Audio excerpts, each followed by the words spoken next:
Student clients, welcome back to another edition of the NMS e-learning systems YouTube channel. Brought to you by the DLA Guru. Today's feature will cover proven business strategies to win with the DLA, a live training event. Yeah, so I was looking at your request. You had some traceability. So I take it your company is kind of in the process of doing business with the DLA, and you've submitted some bids, and now they're asking for traceability for something that you submitted to the DLA. Yeah. So I think I watched every single one of your videos, probably multiple times, and this is the thing that I'm like, I don't know what exactly am I supposed to submit. I feel like I get one shot to do it. I don't want to mess it up. Yep, no problem. So what we'll do, a couple of things. So since this is a traceability training, I have an actual traceability document that I can send your way that we can kind of talk a little bit about that too. So this is a template, and I got your email address on file here, so I'm sending that to you now. So we'll send you that. And then I'm also going to send you a lot of times new vendors for new FSC codes. If the DLA doesn't have experience with your company or you don't have past performance, they're going to do what's called a vendor questionnaire template or vendor questionnaire. You may or may not have this with today's question, but I'm going to send you this template that you will be able to use in the future when you start to get those types of requests as well. All right. So I'll send two separate emails that are coming your way. Perfect. All right. Now I just set it up where you can share your screen. So the best way for me to help would be for you to share your screen, and we can kind of talk about, real talk about the solicitation in question. Let me see. Okay, let me see. Share screen.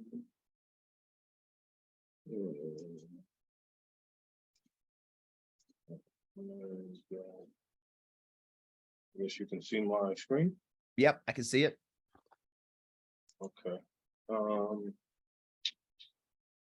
Yeah, so like with traceability, like what do they as far as pricing, like is it supposed to be like my total pricing, or is it supposed to be the manufacturer? So let me back up. So we sell tires to the government or to DLA, or we're trying to. Okay. So when we do traceability, are they supposed to show what they bought the tires for? Am I supposed to just tell them what the final price is? That was one of the main questions. Okay, so the answer to that is traceability. Well, first of all, pull up the email that you received from the DLA, from the contract officer, where they're asking for traceability, and we'll kind of, because every time I go to try to find an email, sometimes it takes me a while to find it. But okay, so here's the email right here. Well, this is what he asked for. I'm gonna find the email, but this is basically what the email said. Okay, you copied and pasted it. Okay, so let me absorb this real quick. Okay, so we'll go through 1, 2, and 3. So they're saying examples of acceptable traceability. So before even answering questions 1, 2, and 3, before even reading it, typically traceability is the DLA's way of making sure that you are selling, but you're comparing apples to apples. So for example, different types of apples. You got red apples, you got yellow apples, you got green apples. And let's say the DLA, your NSN is for a red apple. And the DLA wants to make sure that you are not trying to sell them a yellow apple or a green apple. They want a red apple. And the way that traceability helps the DLA to vet that is they want to see that you have a link back to the OEM in some way. And so they're saying traceability is typically the quote that you receive from your vendor, either your vendor being the manufacturer or a authorized distributor of the manufacturer. All right. And so let's say there are different tier levels of the supply chain distribution. There's tier 1, meaning if you can kind of think of Walmart. Walmart is kind of considered a tier 1 because they probably more than likely buy straight from the manufacturer. And so let's say if you're a dealer and you're a dealer of Walmart, you're able to get access to what Walmart gets access to. So then you would be considered a tier 2. So in this situation, since you guys, let me ask you this. Are you buying directly from the manufacturer of the tires, or are you buying from a vendor who deals with those tires? Yeah, I'm buying from a dealer who's okay, cool. authorized to sell the tires. Who's authorized. All right. So what the traceability is they want to make sure that the dealer that you're buying those tires from, that they're getting product from the manufacturer. Yeah, I understand. All right. All right. So cool. So that's what traceability is. They're tracing back to the source because they want to make sure that it's not a, refurbished product or a knockoff product or a brand that's not linked to the salient characteristics that are attached to the national stock number. Yeah, I get that. All right, so that's kind of what it is. Now, to go into questions 1, 2, and 3, they say documentation from the manufacturer establishing that your firm is an authorized dealer. Now, the way, again, that's an example. So the caveat to number 1 is if you're not buying directly from the manufacturer, then what you want to do is make sure that your dealer you're buying from has that letter. So you can ask your dealer to say, hey, let's say Goodyear is the OEM, I'm not sure exactly. So let's say your dealer can get, they're a bona fide Goodyear distributor. So then you can say, hey, dealer, I need to get on Goodyear letterhead that you are authorized to distribute Goodyear parts. And then from there, your supplier or your dealer that you're buying from on their letterhead is going to show that they're quoting you Goodyear to your company. So that's how you have like this traceability documentation, I guess you can call it paper trail, that would then check the box to number 1 saying, boom, you've had a pathway of traceability to answer number 1. All right, so number 2. Okay, hold on. All right, hold on. All right, I'm sorry. So letter from the dealer sent on, let's say, for example, the letter from the dealer on Goodyear's letterhead that says that dealer is an authorized dealer. Yes. And Okay. by the way, can you bring up the email that I just sent you, my traceability template? Because I see you jotting some notes there, and what you're jotting is probably on the document that I just sent you. And that'll probably kind of help to answer this even better.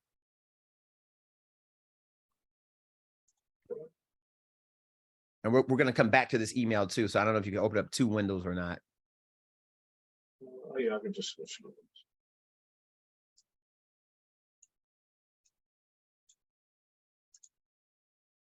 Cool.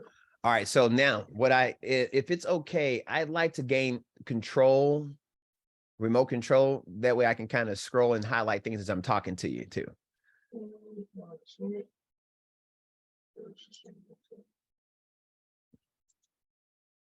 All right. Okay. Okay, you gave me control. Okay. All right, good. All right, so Tony, so first of all, I broke this up into 3 steps. It's a simple 3-step process. So let's say that email that you received requesting traceability, this is how you respond step 1 to that contracting officer. So contracting officer, you can say good morning, good afternoon, however, thanks for contacting us. Your request has been received and will be processed. We will respond shortly. So you want to let the contracting officer know you're still alive, by responding and saying, hey, I acknowledge that you're asking this, give us a little time, we'll get back in contact with you. And this is, you just put in a number or something to call you direct. Then the next step would then be reaching out to your dealer. And so your dealer is this second step. You'll say, hey, I hope all is well. We are in the process of negotiating a contract award for the following quoted product that you received a quote, and we now require additional product traceability information from you. Please email an attachment or fax on your updated or fax a copy of your updated price quote. Now, I underline updated because a lot of times when traceability requests come in, it's typically down the line where you may be approaching the expiration date of your quote. A lot of times your dealers only give you 30 days. They can only hold the price good for 30 days or 2 weeks or whatever. So you want to make sure you're positioning yourself to get the latest and greatest price that will be good for additional 30 days, because the DLA won't always award the next day. So you want to buy as much time as you can and add more time onto holding that price firm in writing, because once you get a quote, Tony, that's considered legal tender, as in like your dealer, you can do legal action against them if they kind of try to, play games with you on the back end when they put things in writing. So keep that in mind too. You always want to get stuff in writing and have the right dates of expiration dates of your quotes, because you can come back and put pressure on that vendor to make good on that quote. Okay.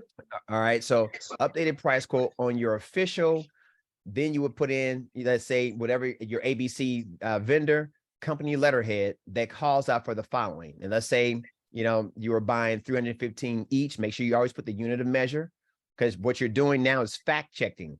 You want to make sure the unit of measure from what the solicitation calls out for is matched to the document, the quote that you're getting. Because a lot of times people get caught up in the details. And sometimes the DLA may be wanting a carton of tires, or, you know what I'm saying, or they bid at the wrong unit of measure that can get you twisted up. And so this gives you a chance to fact check everything. And then you're going to say manufacturer's part number. Let's say in this case is Goodyear. And then you want to put the Goodyear part number that links directly back to the national stock number. You don't want to have, you know, and the next edition of it or the next version of it. It has to be an exact match to the part number and manufacturer call by the NSN. And then you say whatever unit price that they quoted you. All right. So you're just kind of further verifying all the information.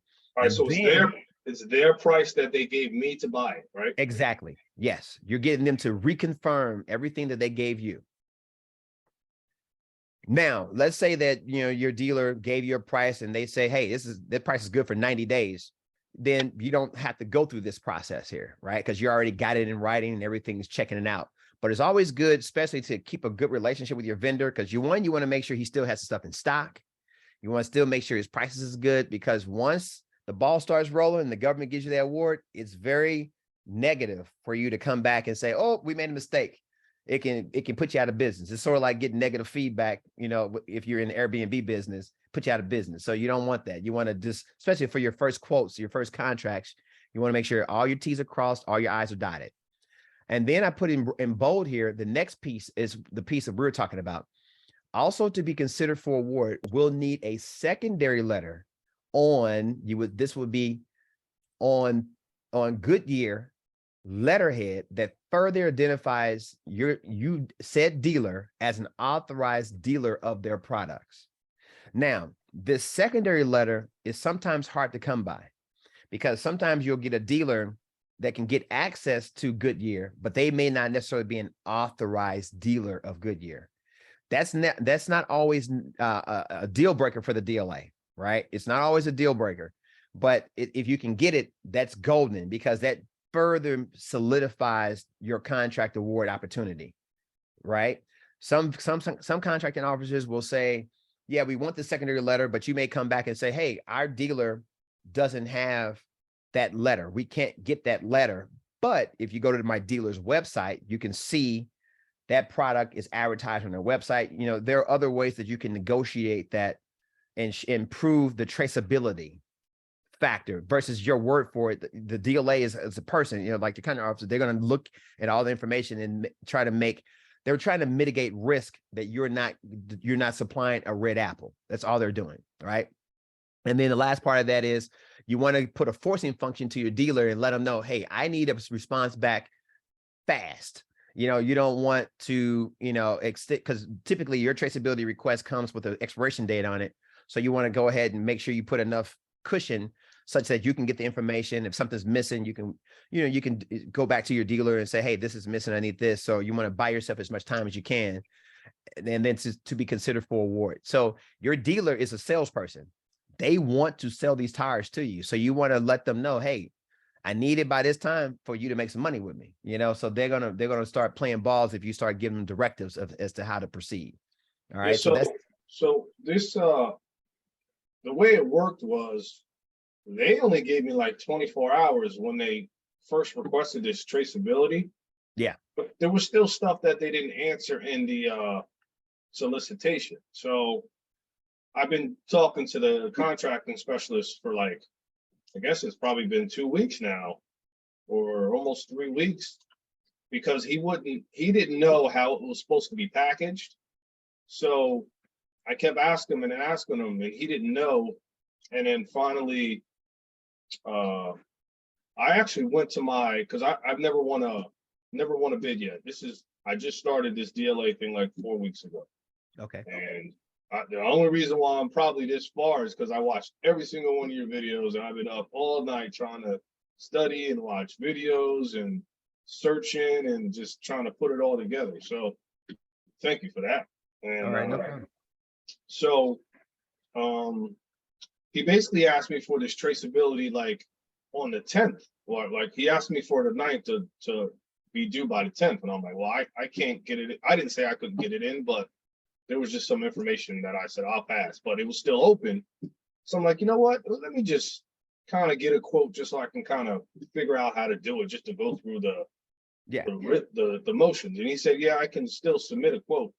So So let me just chime in real quick, Tony, and address that. So the reason why the DLA gives you 24 hours to respond, what they're trying to do is make it where you can't game them. You know, if you can kind of think there's a lot of fraud out there, yep, you know. I understand.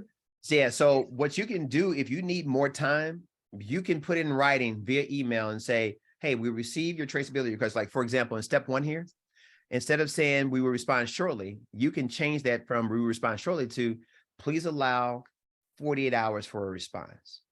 Please advise and confirm, or please allow 72 hours. You basically go back to them and negotiate with them more time. And so then you say, please advise and confirm. And then they'll respond back and say, okay, we'll grant you another 3 days. You see, so it's about that dialogue. Okay. Yeah. Well, I mean, it's good that it did that, just because like on one of your other videos, you were talking about packaging, and I'm like, oh, I got to find a packager. So I actually found a packager. I met with the packager. I went to their facility, you know, and they taught me about like codes and all that. So, I mean, it was kind of good that he asked me for this traceability, because it made me step up my game. So anyway, the packager brought up a point that they didn't specify what type of packaging, whether it was A or C, in the solicitation. So it was like 3 weeks. I'm going back and forth with this specialist, and he's just quoting stuff from the solicitation. And I'm like, no. So finally I copied the mil spec wording. I just copied the mil spec, I guess the section that says, because the packaging officer says we're supposed to pick the type of packaging, and I'm like, no, that's not right. And then I copied the section that says you guys are supposed to designate A through C, or A or C. So he was kind of like, at first he was kind of like cold with me, but then once I showed him that, and this is going on for a couple of weeks, he kind of like backed off and was like, oh, okay. Like, oh, okay, you're really asking a legit question, and I can't give you an answer. And he said, if something happens, and basically said something happens and you win and it gets there, just show him this conversation. So the reason why I'm telling you this is, he didn't ask me for my traceability again yet, but I know it's coming, because I submitted my bid, which was like Friday. Yeah, it was like Thursday, or it's probably Friday. Because he said I could submit the bid by like the 26th or something, by 4 o'clock. So I submitted the bid. So I know like Monday or Tuesday he's going to ask for it. So I just wanted to get in front of this weekend. That's why today was so crucial that you actually had an appointment open. And I'm like, because he asked me, I want to be ready. Plus I want to be able to get the dealers time to get the stuff together, because I had already sent them a request for traceability. And they were asking me what exactly did they need to send, and I'm like, well, so they actually sent me something, and I'll show you on the screen. Yeah, I would like to see kind of the way they put together the quote to you. Well, they sent me like a form for traceability, but then he said, scratch that, I'll send you another form. But now, is this coming from your dealer or from the contract administrator? The traceability form, just from the dealer. So okay, great. They sent me this. Perfect. All right, so let me see what they say here. Okay, so to whom may concern, service is a member. Okay, so that's that secondary letter. So this is great. Oh, so you have the secondary letter here. Yeah. All right. The secondary letter is showing that they have a relationship with Michelin. Okay, so this is the secondary letter. Okay. Yeah, because if you read it there, it says that is an authorized Michelin earth mover product dealer. So you're in. Okay, so this is one of them, and I just need the other one from Service and Truck Tender. Yes. With the quote. Exactly. And make sure that that quote has your company's information written on the quote. So they have to show that now they're doing business with your company. Oh, okay, perfect. And it has to have the quantity that's on the solicitation. Yep. And make sure it's a valid date. So you don't want to have something from last year or something. You want to have something that's, you know, that's to that lead, that supports the actual solicitation that's on the table. Okay, beautiful, beautiful. This is golden material right here. This is what I was stressing about this like all weekend, because for me, like I didn't submit a bit, you know, I was learning DLA and I still can't get into my C folder for some reason. Like it didn't give me that first access to change my account, you know, my account password. But I called them and I'll deal with that next week. But for this one, I don't need the C folders. But I've been stressing because I know having to go to other people, it takes time. And I'm like, I don't know how long these guys are going to take to get me these answers. And it was like stressing me out. And I'm like, I don't even know what to tell them to put on here. I'm like, I don't want to lose this bid for this. So yeah, the fact that, you know, you're now, working on Sunday, and Tony, if you'd like, I'd like to take a look at the solicitation itself, because I might be able to help look at how they got it set up to know if it's commercial packaging and to know what the unit of measure is. So I can kind of give you some pointers on, because the solicitation does have all the information that you should require in order to it has it. Yeah. It's mil spec 4. It's packaging 2073, mil spec 4. We're going to do type C level packaging. I'll bring it up though. Okay. But I learned all this from going to my packager, talking to him in like the past 3 weeks. I've been learning all this stuff. But all right. I'll bring it up. And because I had, you know, I was with him for like 2 hours, and he was like, I hope you win these quotes, because you're asking more questions than anybody else has ever asked me that's a packager or that sends us quotes. And I'm like, well, I hope so. So here it is. You have control, right? Okay, yeah, I got control. Let me scroll down real quick because I want to get to section B. That's going to tell you a lot about what is important to the DLA. I highlighted most of the stuff, so I mean, yeah. All right. So they're looking for pneumatic tires, great. Simplified acquisition, great. All right. Now, good thing you highlighted this, because this is the stuff that's important. The 72 months shelf life. Yeah. What is that? I mean, I know it's when the tire was made or something like that, but what do I have to produce? Like, yeah. So when you go back to your vendor, you just have to make sure that on your purchase order, when you release a purchase order, you make sure you put this information in your PO details to say, I'm buying however many tires, was it 2 of these tires, and the shelf life must be 72 days upon you know, delivery. So in other words, when the DLA receives it, 72 months, which is was it 5? How does 6 years? 6 years. So the tires must not, how you say, erode, or, you know, how, you know, tires go bad if you just have them sitting up for 6 years. So what happens is the DLA is knowing that this was probably going to be stored in some kind of depot somewhere. They want to make sure the tires won't dry rot. That's the term I'm looking for. So what does this information have to, where does this have to be? I would recommend that you put it in your purchase orders, but have the communication with your vendor first to say, hey, look, whatever you're selling me, I don't need to have some tires that are getting ready to expire in the next 30 days. These tires got to be fresh off the assembly line and be good for 6 years. So whatever we buy from you, when you ship these and the DLA receives them, that born on date or the expiration date on that tire before dry rot occurs has to be after 6 years. Yeah, because I asked them about that already, and they said they don't. I don't think they have a shelf life, but put the shelf life information in the purchase order. You said. Yes, always do that, because with the DLA, with the government, you want to have what's called CYA. Yeah, definitely. Cover your ass to the end, because what happens is, let's say 5 years down the line, they go to pull these tires, and one of the soldiers says, "Hey man, these tires are dry rotted." They will look at the original purchase order, where they bought it from, and come right back to you, and you'll get a phone call from the Attorney General's office. You don't want that. You don't want that. at all. So you want to make sure, and the way that you protect yourself is you do what's called CYA. He says there is not a shelf life on the tires. So everyone knows that rubber has a shelf life. So, yeah, so I would challenge, it. yeah, I would challenge this guy in the way. But what I would then do, if he's not willing to tell you what that is, when you put it in your purchase order, that you're buying tires that must have a minimum shelf life of 72 months, and you submit that and he accepts that, then you got CYA. Okay. Because if something goes down, you have the paper trail that you can give the Attorney General's office to show, hey, we bought, this is what we ordered in our purchase, our official purchase order, and this guy delivered this to us. We're not the manufacturer, we're just a distributor. And we don't have chemists or anything like this to test the tire, the rubber, composition. We're just boom, and that's how you protect yourself.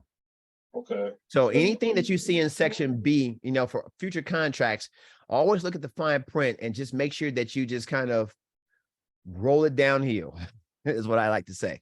All right. So let me get here. So then it says exception. See, I didn't even read the whole thing. I just read the first line.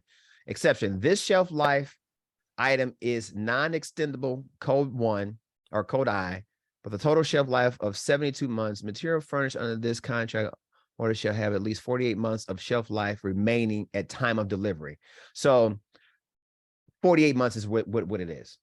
All right. So I didn't read that all the way through. So that's where it's saying the DLA requires, they like 72 months, but they can take 48 months. And whatever 48 months at 48 divided by 12. That's 4 years. 4 years. So, they have to have a 4-year shelf life. But what you can do with your vendor, try to get the full 6 years if you can.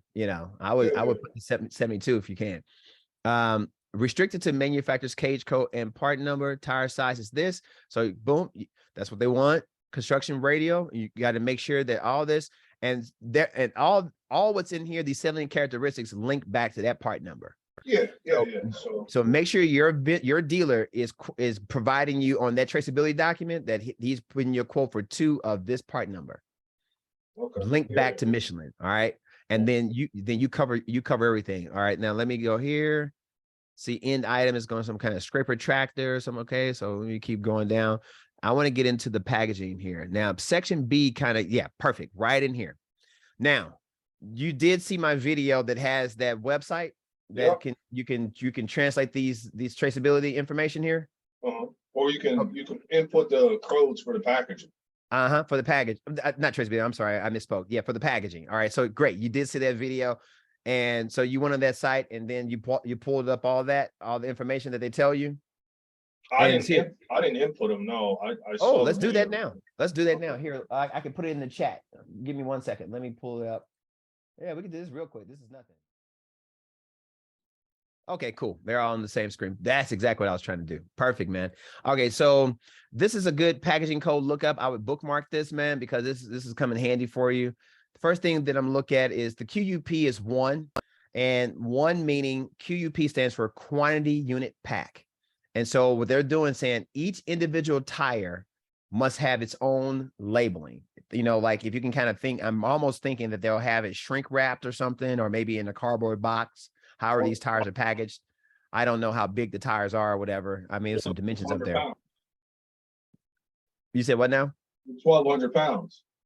Each tire is 1,200 pounds. So yeah, they're probably going to have it, I can imagine shrink wrapped or bubble, whatever, however Michelin packages these things. Cause I'm thinking this is probably going to be commercial packaging. Where is it? Preservation shelf, the latest version. DL4. Non-curved tires. Oh, you see, I'm not even familiar with mill standard DTL4. We've never sold tires, so that's not the lane we're in. So I can't translate that, but there should be publications out. If you just Google it, mill standard DLT4 and kind of read up on that, that will probably give you more information about that type of packaging for tires. Yeah, we talked about it already. I have the literature for that. Okay, cool. All right, so the first thing I'm going to do is preservation method. We're going to just drop this in here because this is going to tell you how each individual tire should be packaged in addition to this mill, DLT4. And then let's see, dry CL, cleaning and drying, that's going to be Z. Preservation method is ZZ. And then wrap material is ZZ as well. And then the cushioning and dunnage material is ZZ. Cushioning and dunnage thickness is Z. And unit container is ZZ. And I just by doing this, I think this is all commercial. OPI is M, intermediate container is ZZ. Okay, we skip over that. Intermediate, ZZZ. Intermediate, where is that? Okay, some of these you don't go into this system here, and the packaging code is U. Packaging code is U. Marking shipment coins, mill standard 129. Yeah, that's a simple packaging. You don't have to worry about RFID tags on this one, so that's good. If it was if it said mill standard 129R, then you would need RFID tags on this, which is another training that I'm working on putting together. I need well, is it RF? What are you saying? What tags are they called? RFID. It stands for radio frequency identification tags, and I'll show you an example. Can you see in my camera here? These tags are military tags that have literally, if you see a microchip in there, yeah, and these microchips have to be encoded with special like programming, where they have these fobs that are these nodes, I should say, within like the DLA depots that can pick up the frequency that comes out of these. It scans these, and that way they know where the assets are at any given moment. So and these are special tags. For these tires, I need IUID tags, which okay. So IUID, because of the price. That's when you saw the mill standard DLT4. It's talked about UID. Yeah. Well, I don't know. When I was talking to my packager, he said anything over $5,000, you need to have an IUID tag. Okay, so IUID is this guy right here then. All right, so this is another type of tag. And you see it says RFID on here? Yeah, that's what I need. So each tire needs an individual one of those. Yeah, and these have the little radio in them as well. Okay. Yeah, you know, that's funny that it doesn't say mill standard 129R. So that must be captured in this. Yeah, DTL4 is where that comes from. Yeah, so you will need RFID tags then on this. So like I told you, I didn't have experience with the DLT4, you know, so I can also assist you on getting these as well, because you know we actually produce these, you know, for some of our contracts that we get. But here, let me keep going. Where we at? Okay, so then and then so you had a shelf life in there. Special marking code is 32. Special marking. Third one, right? Yeah, special marking. Yeah. Right. Oh yeah, right there. 32. Oh, you know what? That reminds me of the one when you were going over with the lady, you were going over how much something weighed. I was like, it's right there, but you couldn't see it when you guys were trying to get the weight. It was on the screen when you were trying to like do one of these estimates. I was like, oh, well, go back. It says it's like 6 ounces. I think it was gloves. I remember that. Okay. Yeah. Yeah, things go. Yeah. I'm moving kind of quick and trying to think about everything at the same time. Sometimes I'm missing a few things. A lot of words on the screen. Yeah. Palletization shall be in accordance with RP 001 DLA packaging requirement for procurement. Yeah. So since these tires are so heavy, man, yeah, it's getting into another level of, you know, being able to, you know, the packaging that the DLA is going to require. But yeah, so for the sake of this tool, it looks like I pulled all the data here. So then when we click get packaging data, what this is going to do, it's going to tell you method of preservation shall be in accordance with the specific instructions or drawings provided. You know, so ZZ, they're not really giving you a lot of information there. Special requirements, see specific instructions. And I think they're linking back to this mill standard DLT4 is what this is kind of pushing you towards. Yep. And then packaging, see, it requires packaging for acceptance by the carrier shall be packaged in exterior type shipping containers in a manner that will secure safe transportation at the lowest rate to the point of delivery and shall meet as minimum the requirements of the following rules. postal regulations. So this is all kind of commercial packaging. They're not asking for, you know, steel boxes or any type of special crating or anything like that, because depending on if this thing is going on a naval ship, you know, or however the DLA plans to transport it. So it's more or less saying that however Michelin packages these from the factory will more than likely suffice as far as the exterior carton. Now, when it comes to, you know, fork trucks and stuff here, let me scroll up to the top of this guy, because the first thing I should have looked at was what is the, okay. Now, FOB destination. This is something, Tony, you want to be careful with, because the DLA at this point is not picking up the shipping tab. Yeah. So if these things are 5,000 pounds each, they're not coming to your office either. You know, this is they're like 1,200 pounds each. Yep. I learned that from your video. That's fine, because I got the quote for shipping. They have to have a certain pallet, a certain type of pallet built, customized for them. So okay, cool. So there's a high probability that your dealer will not be able to produce the RFID tags on this either. So you're going to have to generate those and get those shipped to your shipper. Yeah, so that they can my affix packager those is going things. to take care of that. Yep. Okay, he'll take care of it. Okay, so, all right. So he knows how to generate the RFID tags. Yeah, he has a company that he deals with, but then he's trying to get it so he can start producing them himself. But yeah, we talked about that. So, or I mean, like if you have tags that you can generate that you sell those to, I mean, we can talk about that too, because this is all I sell. See what his price is to you, because you know the tags can get fairly expensive when you're only buying, you know, like in this case, you only need 5 of them. Typically, you know, you get the quantity breaks when you're buying like a bundle, like 100 tags or something. It was like $140, I think, for the IUID tags for all the tires. For all, that's a good price. I would go with that. Yeah, I don't think I think there's no upcharge for it. I think he just charges whatever it costs.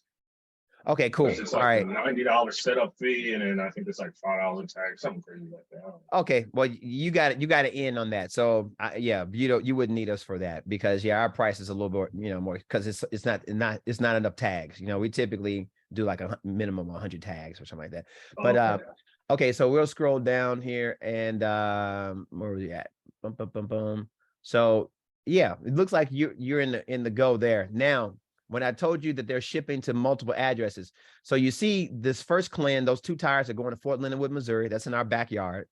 Nice. That's a nice Army barracks down there. But this Marine Corps down there. But yeah, so Fort Leonard Wood is there. And are you familiar with the MFTCN? No. Okay, so that stands for Mark IV Technical Control Number, such and such and such. And you're going to notice on all the CLINs that they're going to have a TCN, and the number will change. And these all may be going to Fort Leonard. We're going to find out in a second. So remember, this technical control number ends in 227. So the next 2 tires, which should probably more than likely have the same exact packaging requirements. They never change them. It's always the same thing. Here, I'll just double check. ZZZs, M, and where's that U? All right, pack code U, you're fine. So the U is what you care about there. Whenever you see like the A's and the B's, that's when it gets a little, you know, crazy, you know, because it can be really expensive for those types of packaging codes. But U's are fine. U's means it's commercial packaging, pretty much. And so this CLIN 2 is shipping to the same base. But guess what? Now it's 226. So what this means is more than likely all 5 tires are shipping, or 6 tires. Is it 6? Oh, it's 10. Oh, 10. Okay, so all 10, I didn't finish going through all of them, are shipping to Fort Leonard Wood, which is great. But you're going to have to package like each 2 tires. So, you know, it's going to be 5 sets, right? So no, 2 tires, it's going to be individual. Well, what I mean is like the first CLIN, there are 2 together. Okay. Yeah. So those 2 tires going to have the TCN is 227 for those 2 tires, because what that means is the base, when they receive these, they're going to probably ship 2 tires to one place, 2 tires to another place, 2 tires to another place, you know, so the base is going to receive them. Then they're going to go different places based on the manufacturer's, the Mark IV technical control number. So it's kind of like an internal, like where do these tires go, like around the world, you know? So the Army is going to pick up the freight to ship them to Afghanistan or, you know, in Africa somewhere, where the hell, you know, they're going to be shipping the stuff. Okay. All right. So that's something good to know, you know, because even though you're going to get all 10 tires shipping to one location, but you're going to have to package 2 of them separate, than, you know, different numbers. And where you're going to get this is through VSM. You will not be able to get access to VSM until you get the contract award. All right. Okay. And so once you get the award, you know, I do have a video about VSM, but I recommend that you reach out to me on the VSM so I can make sure I can help you get the right documents that go, you know, because when you email this over to your dealer, they're going to be PDF documents. It's going to be a military shipping label. It's going to be a packing slip, and then it's going to be a unit container label that's going to be in a PDF form that you pull from VSM. And you want to make sure that you're really real clear to your dealer, you know, your shipper, how those 2 tires need to be labeled with the right technical control numbers so that they don't have issues when they receive it at Fort Leonard Wood. Because if they have issues, then they can make it difficult for you to get your money. All right. Yeah, so yeah, I'm going to make sure that that's okay for you. Let me keep scrolling down. I just want to check this other cleanse. So that's cleanse 3. There are 2 there. FOB. Okay. And it's great. Your inspection point is destination, acceptance point destination for all of them that I've seen, which is great. The other option is inspection point origin, acceptance point origin. If it would have said that, that would have meant the DCMA, which stands for the Defense Contract Management Administration, or administration. They have inspectors that will come to the point of the shipping point, and they have to inspect the tires to make sure that they are red apples before they will sign the DD-250 that allows you to ship them to Fort Leonard Wood. But in this case, the inspection will be done at Fort Leonard Wood's base, which is great because DCMA can be a headache.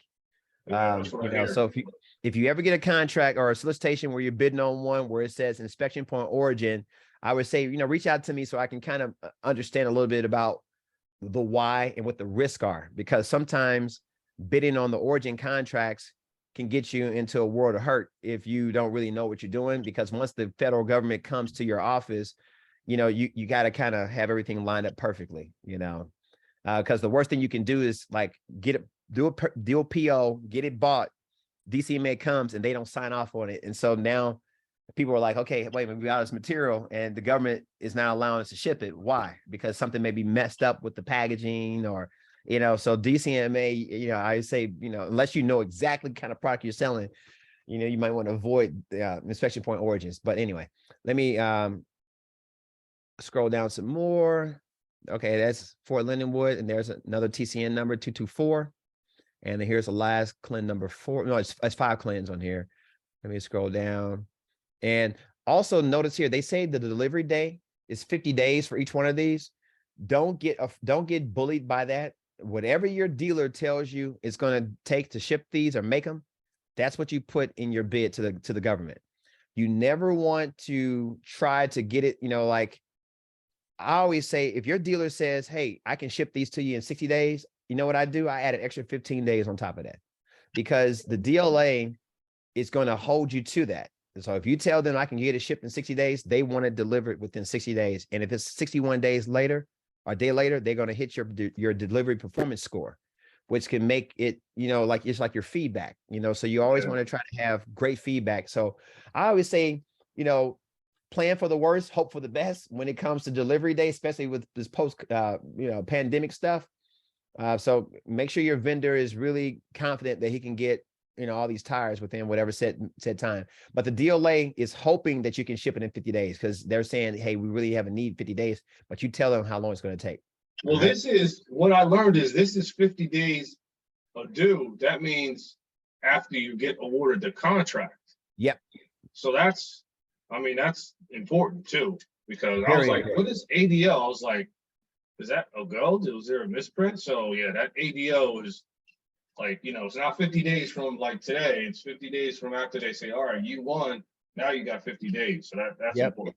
Yep, you got 50 days after you get the contract. I mean, and the clock starts immediately, you know. Yeah. So, but again, when you fill out the solicitation in DIBBS, you tell them how long it's going to actually take you, you know. So don't be forced by that date. thinking Okay. that you have to do it in order to win the contract. That's not true. Okay. All right. All right. Let me keep scrolling down. Pardon the lion. Well, lion. Oh, I thought you heard that. I have a anytime I get an email, this lion roars. Oh no, I didn't even hear it. Yeah, sorry. Okay. And let's see here. And last but not least, this is Clinton number 5, Fort Lindenwood, which is great. And 225. All right, good. And all this stuff is good. Yeah, man. This is So that cool. just means the do not use parcel post. That just means don't use United States Postal Service. Okay. So good question. So you'll notice this on solicitation. You'll have a parcel post address, and then you'll have a freight shipping address. You never ship anything to the parcel post address. They just put this on here in case you have any kind of like snail mail, like any kind of letters or something that you want to send to support the contract if there's a requirement for you to send something ahead of time. But the actual materials, the product, is always underneath the freight shipping address. Okay. Yeah. So in all my years of doing this, I've never sent anything to the parcel post address ever. Okay. They just put them on contract, just standard boilerplate stuff. All right, cool. So, and then everything beyond that, like these sections here are just kind of FAR clauses and things like that really don't really apply, especially when you're in DIBBS. You're bidding from DIBBS, so you don't even have to worry about checking boxes and stuff. A lot of this stuff is preloaded into your SAMS registration already anyway. All right. So just my first stab at it, the biggest risk is FOB destination. Got that covered. Great. And then the next risk is knowing the TCN number and all that good stuff, which will be covered with VSM, which is great. And then the third piece is your traceability, which it seems like you pretty much got half of what you need. So now the other piece is getting your vendor to put it on their letterhead, making sure that they call out your company's name and all the information in the solicitation, quantity, make sure the date is fairly valid. I would say the past 60 days, the date should be, you don't want it to be kind of a stale date, so that it passes the smell test for the contracting officer to say, yeah, you're good. Now, let's go back to that email that the contracting officer sent you, the traceability contract, because we went over question number 1. I was kind of diving into question number 2. I want to make sure I cover everything. Where was that email at? That you can bring it up for me.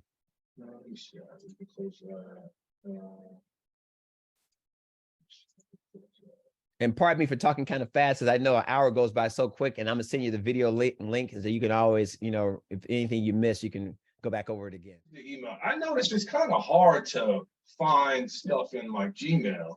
Yeah, I would get an Outlook profile, and Outlook, and then you can bring your Gmail interface in there.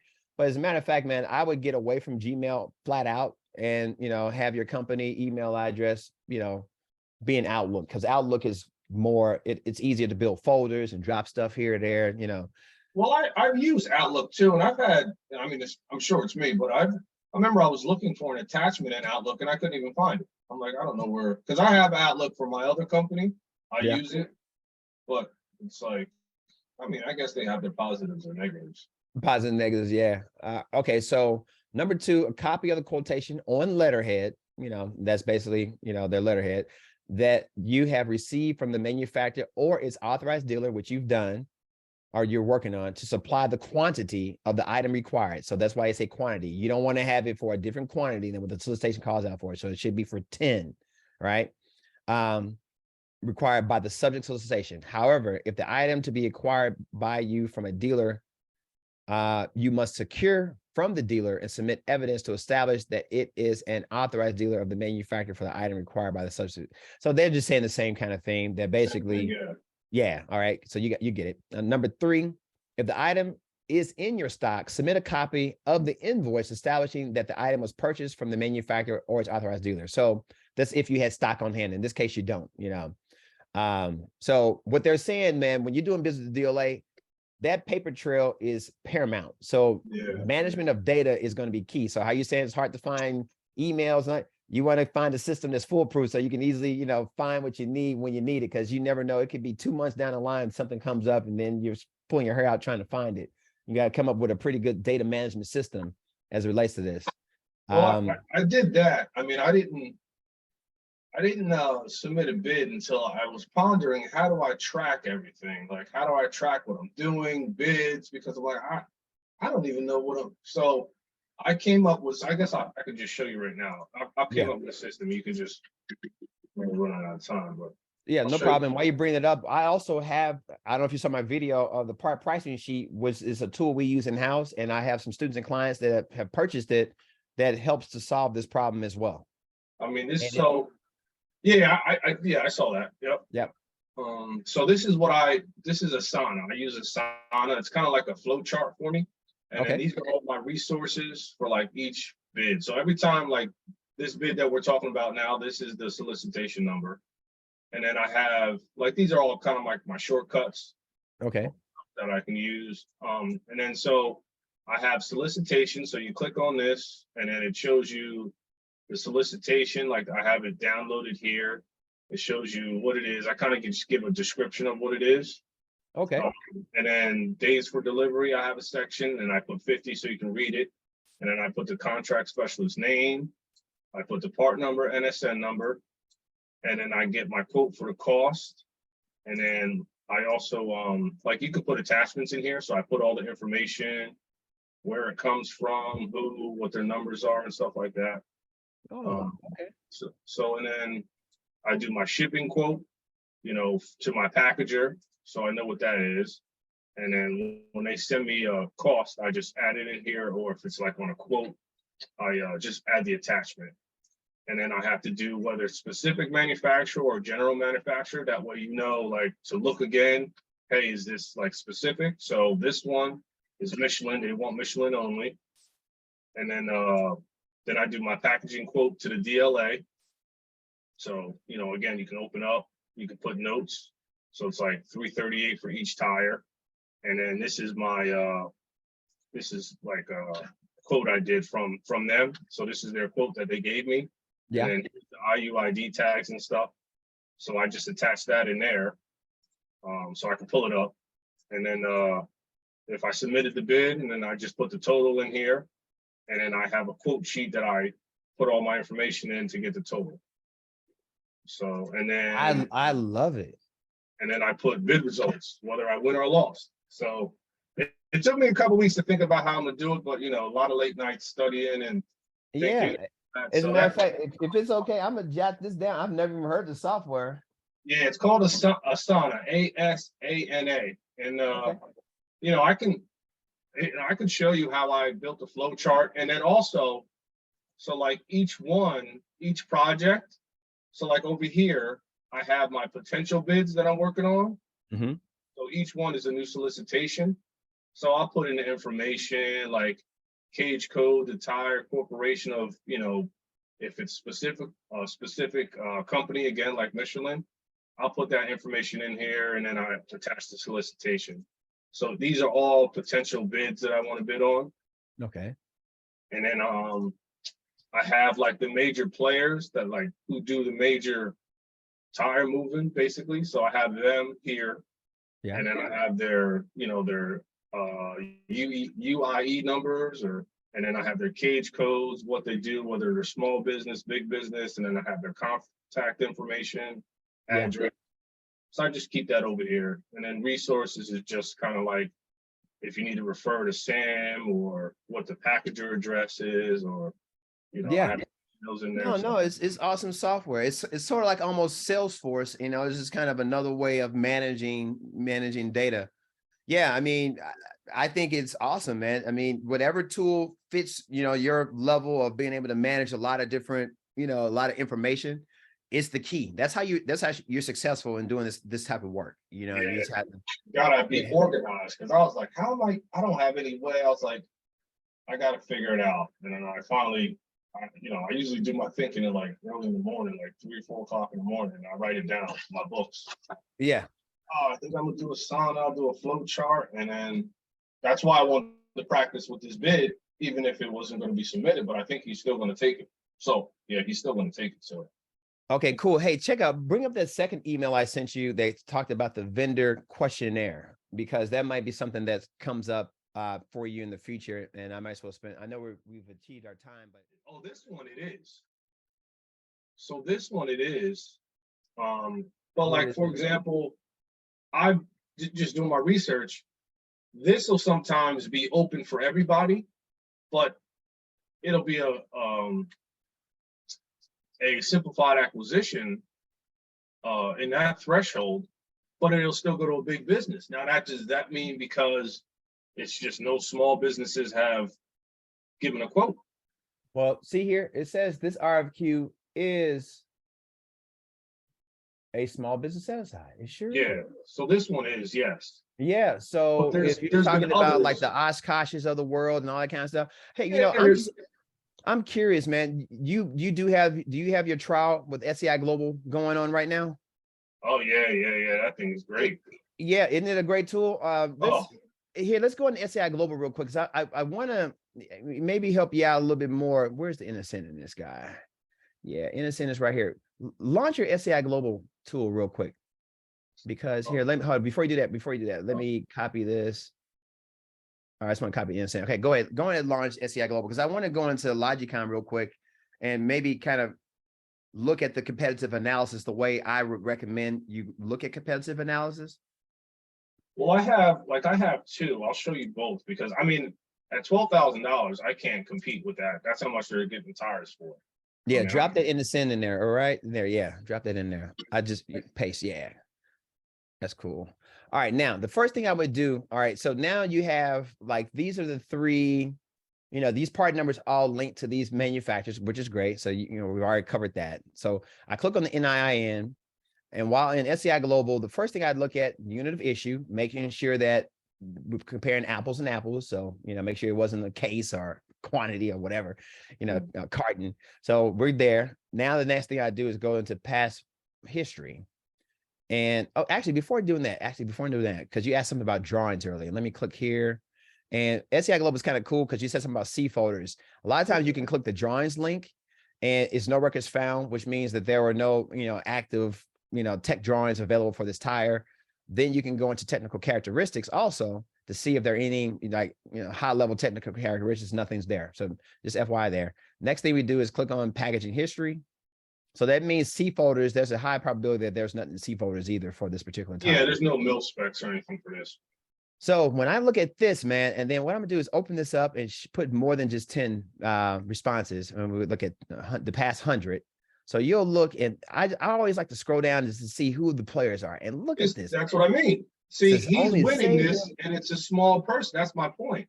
Every single time. Now what we do is then let's find out who these guys are, right? Oh, I already know who they are. They're doing like, they did almost $1 billion in the government contracts alone. Yeah. So that's my point. If they're winning these contracts, is that because no small businesses are showing up? Yep. So they're in Wisconsin. Great. And then we'll look at here. Boom, boom, boom. We go here. And what I'm looking at to see business size, yeah, they're not a small business. And what is E? Is there like a ledger that tells you what E means? And I know A is small business. Okay. I don't, and this is not an SEI Global thing. This is from the federal government. So I know anything not an A is not small business. I just know that. I don't know what E is and how that's, you know, whatever their SAM registration is, that SAM populates all this stuff basically. Okay. And they've been around since 1952. So they've been around before you and I were both born. Yeah, they've been killing it. They're doing hundreds of billions of dollars or hundreds of millions of dollars. Yeah, and this is kind of their lane, their vehicular brake systems and tires. I actually talked to the guy who wins all the contracts because I was trying to get the tires and he was not trying to give me any room. This is lane right here. He wasn't trying to give me any room to get in his lane. He quoted me like a couple $1,000s more than everybody else. Yeah, that's industrial espionage. It's good that you did call him. Let him know, hey, I'm sniffing on your trail here, brother. Yeah, there's a new player in town, player. I mean, you know. But yeah, and a lot of times, man, people probably don't touch it because of the sheer weight, and you know, a lot of times it's risk in trying to package and ship this stuff if you don't have the right, you know, team to get involved with it. And man, it's thousands of solicitations and stuff, man. You know what I mean? If you find something that works for you and it's in your lane, hey man, have at it, you know. So fantastic to you. So that's great. Yeah, so it looks like, yeah, you're right in the right lane. Now, look at that. I mean, I went to USA Spend, man, it blew my mind how much they win everything. There's like 4 people that take everything. Yeah, take everything. And a lot of times, man, and we fight that on with others in a sense that over the past years, there's this company by the name. If your pricing comes in within that range that the government can say, okay, it's reasonable, or it fits within our budgetary constraints. If you're just, if you 1% out of that range, you lose. But guess what? You never know what that range is because you're not on the award side of the coin. Okay. Yes. All right. So that's good to know because I know all I see is their name everywhere. So I I guess we'll see how it goes. I mean, they bid on everything and they win everything. So. Yeah, man. Hey, and you're a young guy, man. And I say good luck to, and that's the thing is once you find like a competitor, you're like, man, I'm getting ready. Yeah, this has been ready to be blood sport. It's motivation for me. That's why I'm sitting here talking to you today because I'm like, all right, well, hey, I just got to step my game up. So thank you very much.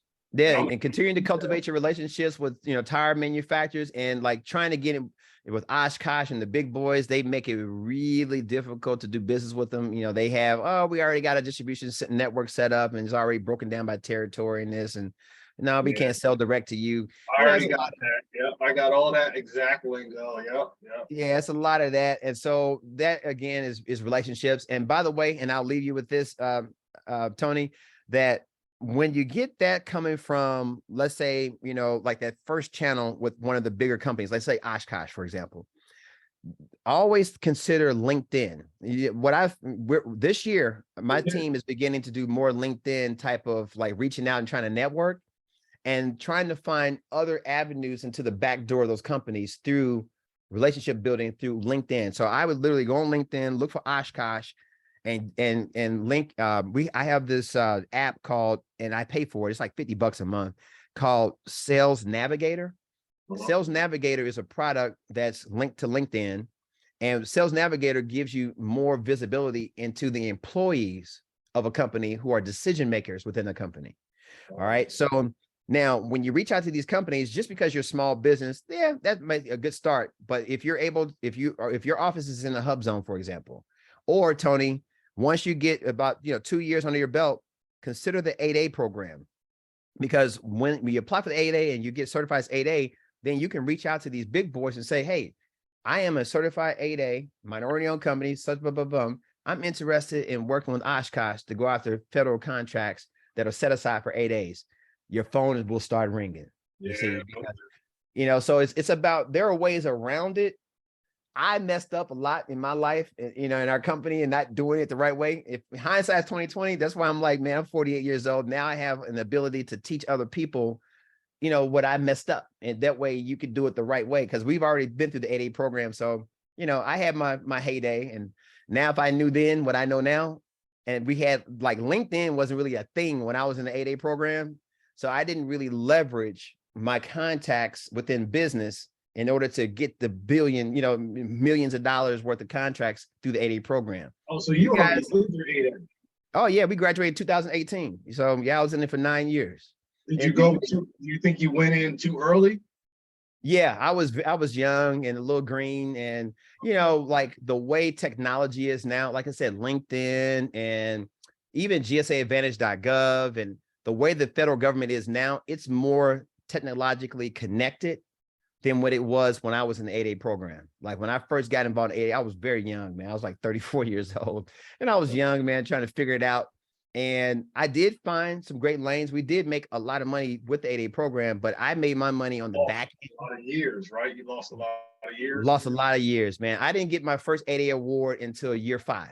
Wow. And then from year 5, all the way to year 9, every month I had these awards coming because I kind of found my lane, because back then the SBA didn't really help us. It was like I was pitching in the wind. I didn't know which way to go, but now I know, so that's why I'm like, man, I really want to coach someone that's in 8A because I know a lot about the 8A program based on, my experience in it now. Yeah. I'm not doing the 8A for at least like 3 years until I know my lane. They start getting annoyed with me because I keep popping up, and then I'll go for the 8A. So to just be a smooth transition, and I can be like, hey, I'm 8A now, and then we can just keep going. So I know man. there's no problem. So that's good. So. Yeah.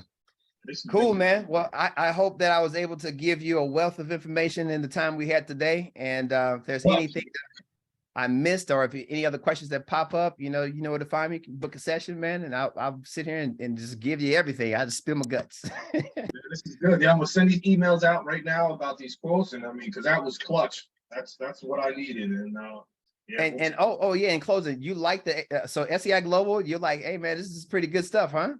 Well, because I know the difference. I know the value, because trying to find like phone numbers, like when you were talking about going to LinkedIn and going in the back door. So I called the guy from Michelin directly because I knew this quote was here. So if you go to Sam, I don't think his number's in there, but I went through this SAI Global, got his number. He was like, oh, we don't do it. We don't deal with, you guys directly. We have dealers. He put me in touch with the dealers, and then the dealers were like, oh, well, we shouldn't really be selling you these tires if Michelin, because I was asking for traceability. They were like, well, if Michelin finds out we're selling these tires and such, I was like, well, I talked to such and such from Michelin, and that's how I got your information. So I'm not Joe's blow off the street. He told me to call you guys. They're like, oh, okay. And that's when they sent me the letter over. So yeah, I mean, but this SAI Global is clutch. The only thing I don't understand is sometimes I'll search contract numbers and they don't come up.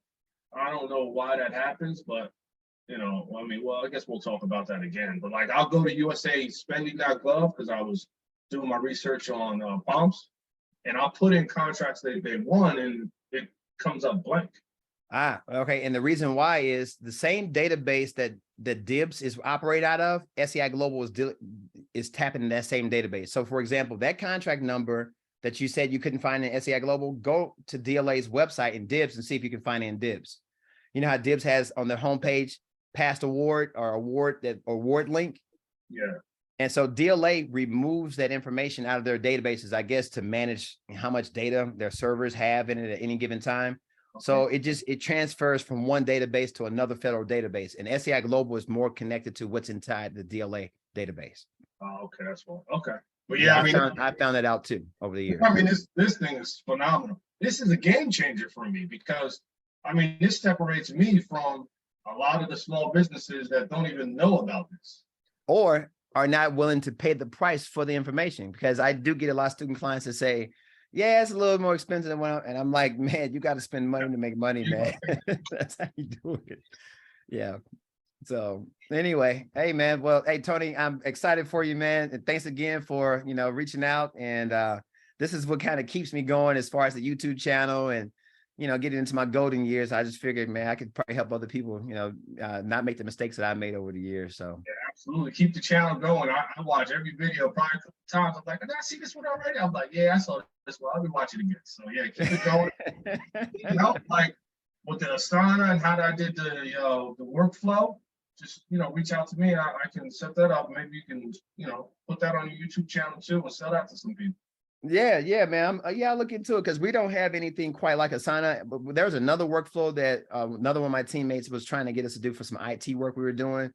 And so I'm gonna shoot Asana past him, as a matter of fact, to see if he thinks that might be a better workflow for us. But as far as DLA, I mean, our part pricing sheet and the way we got our system is foolproof, man. We can find bids, and we have our system already set up. Okay. But anyway, all right, cool. All right, well, take care again, and congrats. All right, thank you. Take care. Okay, bye. Please don't forget to check out my flagship masterclass, 8 Steps to Successful Federal Supply Contract Bid Submissions to the DLA. This masterclass provides a balanced approach to virtual education and is designed for both beginners and seasoned companies alike, with proven techniques on the best way to position your organization to being successful with winning federal supply contracts with the DLA. The masterclass contains 3.5 hours worth of content, along with proprietary and recommended software tools designed to empower you for success with the DLA. Check out the links provided in the description below to learn more today. This now concludes another edition of the NMS e-learning systems, proven business strategies to win with the DLA. Please be sure to like, share, and subscribe to our channel, and hit the notification bell, so that you can always be abreast of new audio narration segment releases. brought to you by the DLA Guru. Thanks again for watching. I'm Parker Winslow, signing out.